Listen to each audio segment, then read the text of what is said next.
Dear student, আসসালামু আলাইকুম। আশা করি তোমরা সবাই ভালো আছো, সুস্থ আছো। আজকে আমাদের তৃতীয় অধ্যায় 3.1 সংখ্যা পদ্ধতির দ্বিতীয় ক্লাস করব এবং দ্বিতীয় ক্লাসে আমরা পড়ালেখা করব সংখ্যা পদ্ধতির রূপান্তর নিয়ে। দেখো, আমরা গত ক্লাসে পড়লাম যে অনেকগুলো স্থানিক সংখ্যা আছে, বিশেষ করে binary, ternary, quaternary, quinary, senary, septenary, octal, nonary, decimal, undecimal, duodecimal, tridecimal, tetradecimal, pentadecimal, hexadecimal. So binary থেকে শুরু করে হেক্সাডেসিমাল পর্যন্ত অনেকগুলো স্থানিক সংখ্যা নিয়ে আমরা পড়ালেখা করেছিলাম। তোমাদের নিশ্চয়ই মনে আছে যেখানে বাইনারিতে দুটি অঙ্ক থাকে, 0 এবং 1। অক্টালে 0 থেকে শুরু করে 7 পর্যন্ত 8টি অঙ্ক থাকে। অনুরূপভাবে বিভিন্ন সংখ্যা পদ্ধতিতে বিভিন্ন ধরনের অঙ্ক থাকে। তো এই যে অনেকগুলো সংখ্যা পদ্ধতি আছে, এই সংখ্যা পদ্ধতিগুলো একটা সংখ্যা থেকে আরেকটা সংখ্যায় আমরা কি করব? কনভার্ট করব, রূপান্তর করব। যেমন ধরো বাইনারি একটা সংখ্যা পদ্ধতি, এই বাইনারি সংখ্যা পদ্ধতি থেকে আরো যে 14টি সংখ্যা পদ্ধতি আছে সেই 14টি সংখ্যা পদ্ধতিতে রূপান্তর করা যাবে। ধরে নাও ডেসিমাল সংখ্যা পদ্ধতি, সেই ডেসিমাল সংখ্যা পদ্ধতিতে ডেসিমাল ছাড়া আরো যে বাকি 14টি সংখ্যা পদ্ধতি আছে সেই সংখ্যা পদ্ধতিগুলোতে রূপান্তর করা যাবে। তাহলে বলো দেখি, সংখ্যা পদ্ধতির রূপান্তর কতগুলো? সংখ্যা পদ্ধতির রূপান্তর অনেকগুলো। সো তুমি যদি একটা সংখ্যা পদ্ধতি থেকে 14টি সংখ্যা পদ্ধতিতে রূপান্তর করো, আর টোটাল সংখ্যা পদ্ধতি আছে 15টি, কাজে আমরা বলতে পারি এখানে মোট 210 ধরনের সংখ্যা পদ্ধতির রূপান্তর আছে। এখন 210 ধরনের রূপান্তর আমরা 210টি নিয়ম মনে না রেখে এই 210টি রূপান্তরকে আমরা 4টি নিয়মের আলোকে অথবা 4টি গ্রুপের আলোকে রূপান্তর করব। অর্থাৎ আমরা অনেকগুলো রূপান্তরকে 4টা সেক্টরে বিভক্ত করেছি, 4টা ডিভিশনে ভাগ করেছি, 4টা গ্রুপে ভাগ করেছি। যেখানে প্রথম গ্রুপ যেটা, আমি তাকে নামকরণ করেছি গ্রুপ 1, ভাগ ও গুণ মেথড। এই গ্রুপ 1 ব্যবহার করে, ভাগ ও গুণ মেথড ব্যবহার করে আমরা ডেসিমাল পদ্ধতির সংখ্যাকে অন্যান্য সংখ্যায়, অর্থাৎ ডেসিমাল থেকে বাইনারি বা ডেসিমাল থেকে সেনারি বা ডেসিমাল থেকে অক্টাল, ডেসিমাল থেকে নোনারি বা ডেসিমাল থেকে হেক্সাডেসিমাল সংখ্যায় প্রকাশ করতে পারি বা রূপান্তর করতে পারি। অর্থাৎ গ্রুপ 1 এর কাজ হচ্ছে ডেসিমাল সংখ্যা থেকে অন্যান্য সংখ্যায় রূপান্তর করা, ডেসিমাল থেকে অন্য ভিত্তিক সংখ্যায় রূপান্তর করা। কাজে আমরা এখানে লিখতে পারি, কি লিখতে পারি দেখো, যে 10 ভিত্তিক সংখ্যা থেকে 10 ভিত্তিক সংখ্যা থেকে 10 ভিত্তিক মানে হচ্ছে ডেসিমাল, 10 ভিত্তিক সংখ্যা থেকে যে কোনো ভিত্তিক সংখ্যায় রূপান্তর, যে কোনো ভিত্তিক সংখ্যায় রূপান্তর, 10 ভিত্তিক সংখ্যা থেকে যে কোনো ভিত্তিক সংখ্যায় রূপান্তর। আশা করি বুঝতে পেরেছো, 10 ভিত্তিক সংখ্যা থেকে যে কোনো ভিত্তিক সংখ্যায় রূপান্তর। এরপরে দেখো গ্রুপ 2, যার নাম হচ্ছে পজিশনাল মেথড। আর এই পজিশনাল মেথড ব্যবহার করে যে কোনো ভিত্তিক সংখ্যা থেকে, মানে কি, বাইনারি থেকে, সেনারি থেকে, অক্টাল থেকে, নোনারি থেকে, হেক্সাডেসিমাল থেকে কোথায় রূপান্তর করব? ডেসিমাল বা 10 ভিত্তিক সংখ্যায় রূপান্তর করব। তাহলে এখানে কি লেখা যেতে পারে? এখানে আমরা লিখতে পারি যে কোনো ভিত্তিক সংখ্যা থেকে, সেটা 2 ভিত্তিক হোক বা 8 ভিত্তিক হোক অথবা 16 ভিত্তিক হোক বা 12 ভিত্তিক হোক বা 6 ভিত্তিক হোক, যে কোনো ভিত্তিক সংখ্যা থেকে কোথায় রূপান্তর করব? ডেসিমাল বা 10 ভিত্তিক সংখ্যায় রূপান্তর করব। যে কোনো ভিত্তিক সংখ্যা থেকে 10 ভিত্তিক সংখ্যায় বা ডেসিমাল সংখ্যায় রূপান্তর। তাহলে খেয়াল করে দেখি, যেখানে গ্রুপ 1-এ আমরা যে কাজ করি, গ্রুপ 2-তে ঠিক তার বিপরীত কাজ করি। খেয়াল করো, গ্রুপ 1-এর কাজ যেটা, গ্রুপ 2-এর কাজ ঠিক তার বিপরীত। গ্রুপ 1-এ কি করি দেখো, ডেসিমাল সংখ্যা থেকে বা 10 ভিত্তিক সংখ্যা থেকে বাইনারি, সেনারি, অক্টাল, নোনারি, হেক্সাডেসিমাল 10 ভিত্তিক সংখ্যা থেকে যে কোনো ভিত্তিক সংখ্যায় রূপান্তর করি। আর গ্রুপ 2-তে তার বিপরীত, অর্থাৎ বাইনারি থেকে বা সেনারি থেকে বা অক্টাল থেকে বা নোনারি থেকে বা হেক্সাডেসিমাল থেকে কোথায় প্রকাশ করব? ডেসিমাল বা 10 ভিত্তিক সংখ্যায় প্রকাশ করব। তাহলে গ্রুপ 1-এ যে কাজগুলো করতে হয়, গ্রুপ 2-তে তার বিপরীত কাজ করে। গ্রুপ 1-এ ডেসিমাল থেকে বাইনারি, কিন্তু খেয়াল করো গ্রুপ 2-তে বাইনারি থেকে ডেসিমাল। তাহলে এই যে গ্রুপ ওয়ানে বলতে পারবে টোটাল কতটি রূপান্তর আছে? গ্রুপ ওয়ানে আসলে 14টি রূপান্তর আছে। কেন স্যার? কিভাবে স্যার? ডেসিমাল সংখ্যা থেকে তুমি ডেসিমাল বাদে আরো যে 14টি সংখ্যা আছে, বিশেষ করে এখানে binary, ternary, quaternary, quinary, senary, septenary, octal, নোনারি, এরপর আনডেসিমাল, duodecimal, tridecimal, tetradecimal, pentadecimal, hexadecimal, অর্থাৎ ডেসিমাল বাদে আরো 14টি সংখ্যায় তুমি এখানে রূপান্তর করতে পারবে। আবার গ্রুপ নাম্বার 2 যেটা পজিশনাল মেথড, সেটা ব্যবহার করে এখানে আছে 14টি সংখ্যা। এই 14 ধরনের সংখ্যা থেকে তুমি ডেসিমাল বা 10 ভিত্তিক সংখ্যায় রূপান্তর করতে পারবে। তাহলে গ্রুপ 1-এ 14টি রূপান্তর, এই বাচ্চারা গ্রুপ 2-তে আরো 14টি রূপান্তর, 14 14 28টি রূপান্তর। আমি কি বলেছিলাম যে আমাদের রূপান্তর আছে টোটাল 210 ধরনের। আরো আছে সামনে দেখো গ্রুপ 3। এই গ্রুপ 3-র নাম হচ্ছে সূর্যমুখী ফুল মেথড। বাবার এটা আমার নিজের নাম দেয়া, বইয়ের নিয়ম না, মনে রাখার স্বার্থে, সহজ করে বোঝার স্বার্থে সূর্যমুখী ফুল মেথড।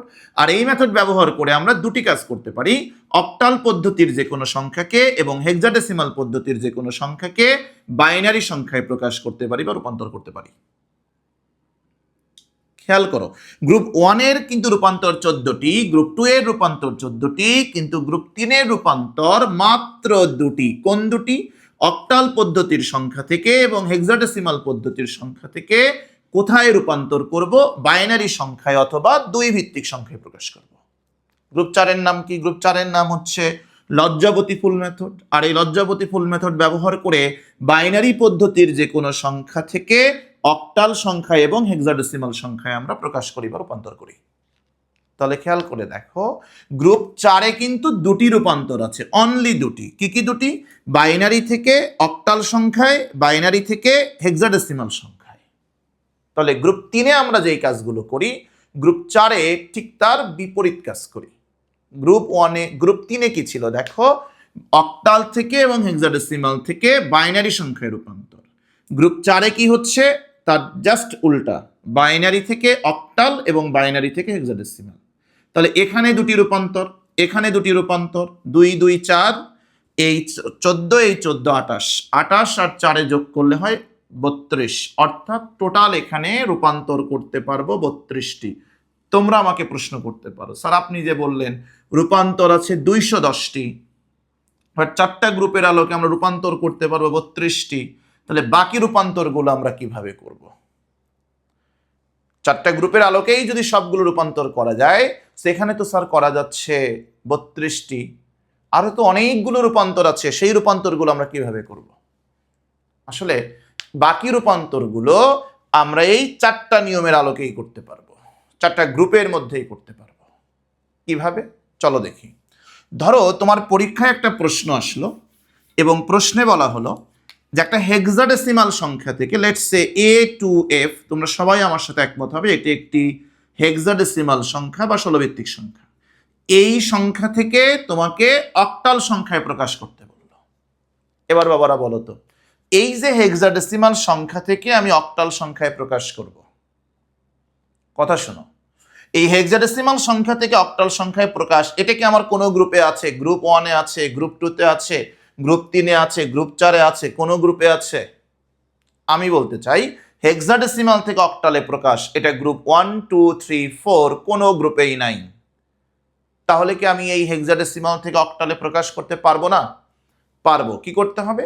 আমাকে এখানে মাধ্যম হয়ে যেতে হবে, অর্থাৎ সরাসরি হেক্সা থেকে অক্টাল সংখ্যায় প্রকাশ করতে না পারলেও খেয়াল করে দেখো আমরা এভাবে করতে পারি কিনা, যে প্রথমে হেক্সাডেসিমাল সংখ্যা থেকে আমরা 10 ভিত্তিক সংখ্যায় প্রকাশ করব এবং পরবর্তীতে সেই 10 ভিত্তিক সংখ্যা থেকে অক্টাল সংখ্যায় প্রকাশ করব।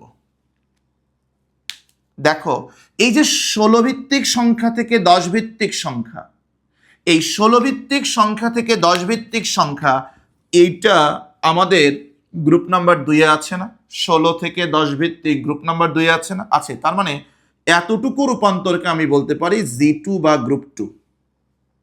আবার পরবর্তীতে খেয়াল করে দেখো, 10 ভিত্তিক সংখ্যা থেকে অক্টাল সংখ্যায় প্রকাশ করব, সেটা হচ্ছে 10 বেস 10 ভিত্তিক সংখ্যা ডেসিমাল, সেই ডেসিমাল সংখ্যা থেকে অক্টাল সংখ্যায় বা 8 ভিত্তিক সংখ্যায় প্রকাশ করব। সো এই অংশটার নাম আমরা কি G1 গ্রুপ 1 বলতে পারি।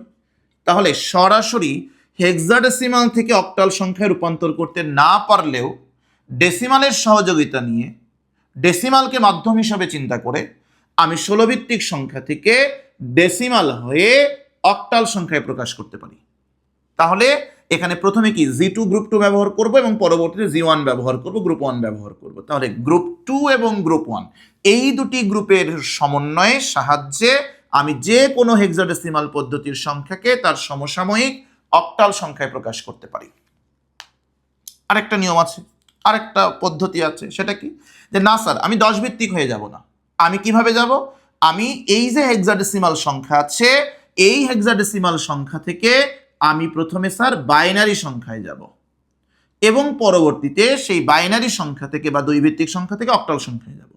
সো খেয়াল করে দেখো, 16 ভিত্তিক সংখ্যা থেকে বাইনারি সংখ্যায় প্রকাশ, হেক্সাডেসিমাল থেকে বাইনারি।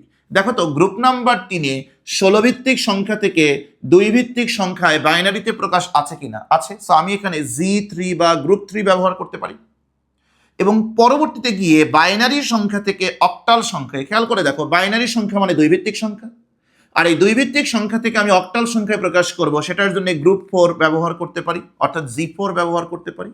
তাহলে সরাসরি হেক্সাডেসিমাল থেকে অক্টাল সংখ্যায় রূপান্তর করা না গেলেও বাইনারির সহযোগিতা নিয়ে বাইনারির মাধ্যমে প্রথমে হেক্সাডেসিমাল থেকে বাইনারি সংখ্যা এবং পরবর্তীতে সেই বাইনারি সংখ্যা থেকে অক্টাল সংখ্যা G3 এবং G4 এর সাহায্যে যে কোনো 16 ভিত্তিক সংখ্যাকে আমি তার অক্টাল সংখ্যায় প্রকাশ করতে পারি বা রূপান্তর করতে পারি। এভাবে তুমি 32টি রূপান্তর এখানে সরাসরি করতে পারবে।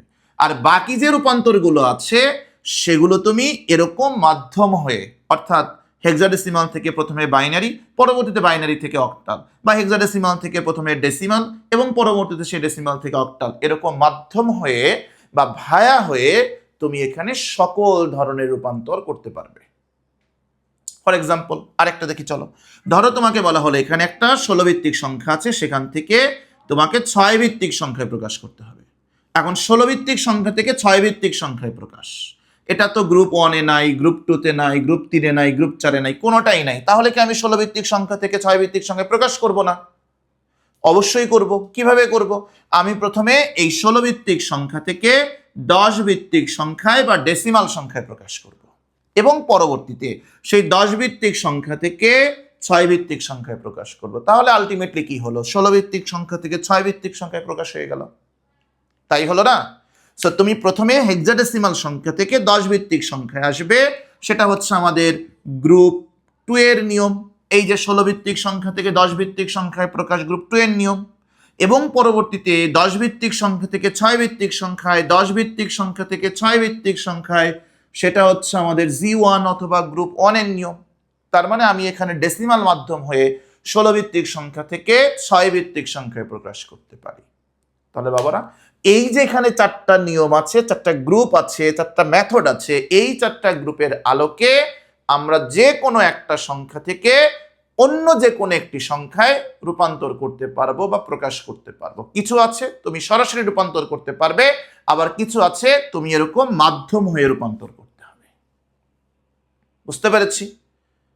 আমাদের রূপান্তরের নিয়ম বা গ্রুপ হচ্ছে 4টা। সেই ক্লাসে আমি শুধু রূপান্তরের নিয়মগুলো দেখালাম। পরবর্তী ক্লাসে আমরা গ্রুপ 1 নিয়ে আলোচনা করব, গ্রুপ 1 পড়ব। তারপরে ক্লাসে গ্রুপ 2, গ্রুপ 3, গ্রুপ 4, এভাবে আমরা প্রত্যেকটা ক্লাসে রূপান্তরগুলো শেষ করব।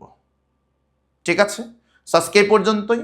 নেক্সট ক্লাসে, পরবর্তী ক্লাসে আমরা গ্রুপ 1 ভাগ ও গুণ মেথড নিয়ে পড়ালেখা করব, ডেসিমাল সংখ্যা থেকে অন্যান্য সংখ্যায় রূপান্তর করব। সেই পর্যন্ত সবাই ভালো থাকো, সুস্থ থাকো। আল্লাহ হাফেজ।